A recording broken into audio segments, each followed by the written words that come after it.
In our previous lessons, we have discussed extensively the analysis of the poem Binsey Poplars by Gerald Manley Hopkins.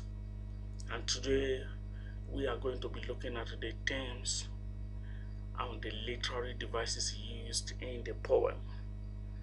If you have not watched the previous video, it is very necessary for you to download or watch it on the channel so that you have full understanding of the poem, and also subscribe so that you can be updated when new videos on literature, on poems, on prose, drama, and other aspects of literature are uploaded. So today we'll be looking at the themes in Gerald Manley Hopkins' Binsey Poplars. So Manley Hopkins is a renowned poet who was born around 1844 and then he died around 1889. He is a prominent English poet, and then his fame comes after his death when his poems began to gain momentum.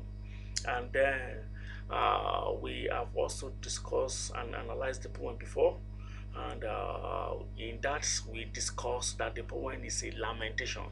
It's a lament for the falling of the aspen trees which have been felled.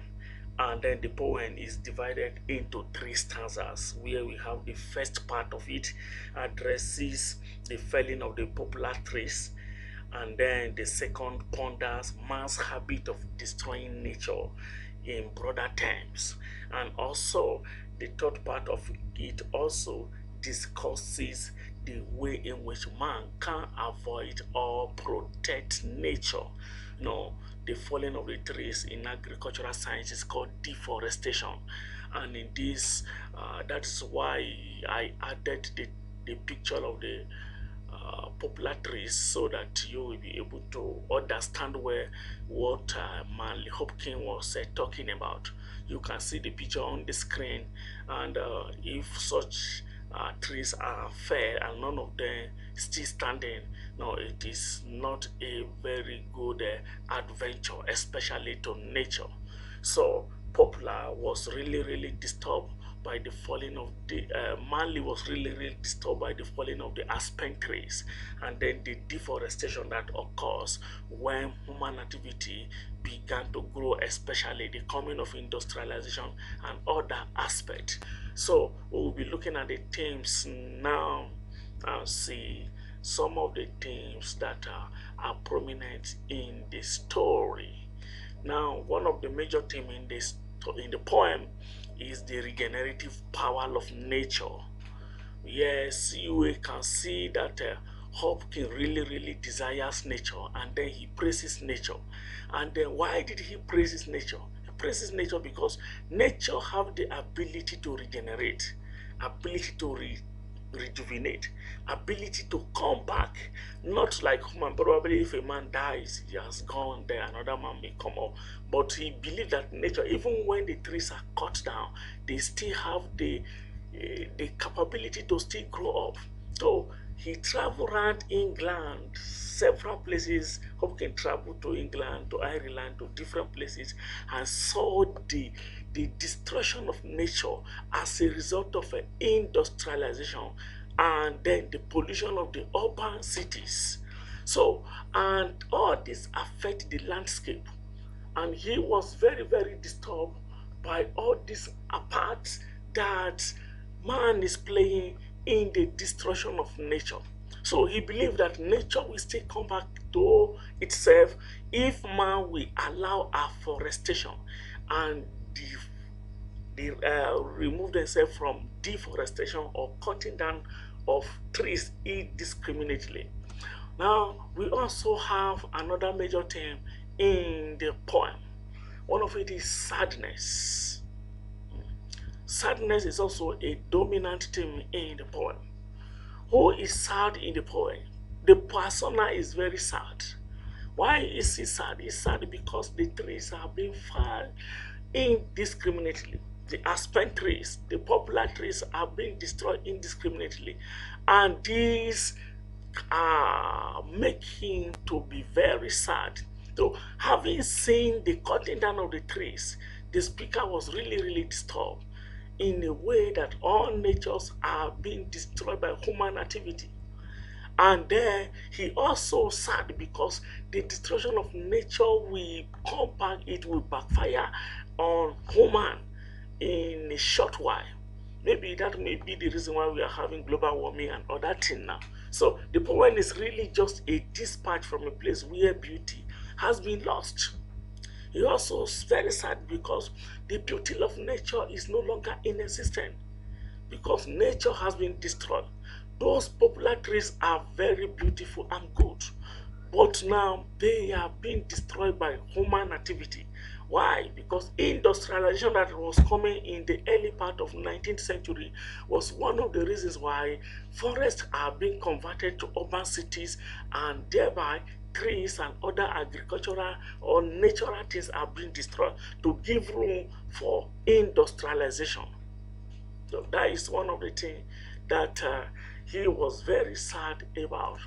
Now, there is also a theme of change. What changes in the poem? The environment change, the people change, the way people relate to nature change. So before, people take nature very friendly, but now that industrialization is coming, the people are more concerned about what can they gain from the coming industrialization. By industrializing the town, the cities, the communities, it will generate more money for them than allowing nature to be at peace and allowing the beauty of nature. So that is one of the things that led to cutting down of many aspen trees and poplar trees. So Binsey Poplars also portrays the nature of change and the preference of human at a point in lifetime. Now, from that time, especially in the middle of 19th century, we saw that industrialization was taking over the English society at that time. And as a result of that, several cities are being industrialized. So, and that was what gave rise to the coming of the bourgeoisie, the upper class, the lower class citizens. So we saw that several of them were more concerned about the changing nature of the society rather than protecting the beauty of nature. So, okay, those are the three major themes: theme of change, theme, we have discussed the theme of change, we have also discussed the theme of regenerative power of nature, sadness also we have discussed. Now let's look at some of the devices used in the poem.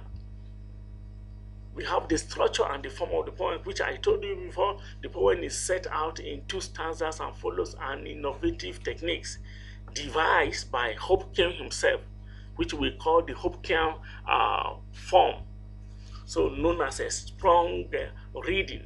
So the form of meter he derived from the reading heard in everyday speech and song. Now the use of imagery and the symbolism. So we have a lot of images. We have an image of tree, image of aspen tree, poplars. So the aspect of the tree, the beauty of nature is also portrayed, and all these are adding embellishment to the nature of the poem. And also we have the image of the branches of tree, like they are like airy cage trapping the sunbeam in their leaves, thus causing dark shadow sandal. So the use of an image like the image of aspen, the image of destruction, the image of deforestation, the image of destruction of the beauty of nature, and also the image of even sadness, the image of regeneration. These are images, and most of them symbolizes the human activity, the destructive relationship of human towards nature, and the ability of nature to come back again in a more beautiful form. Now we have the setting.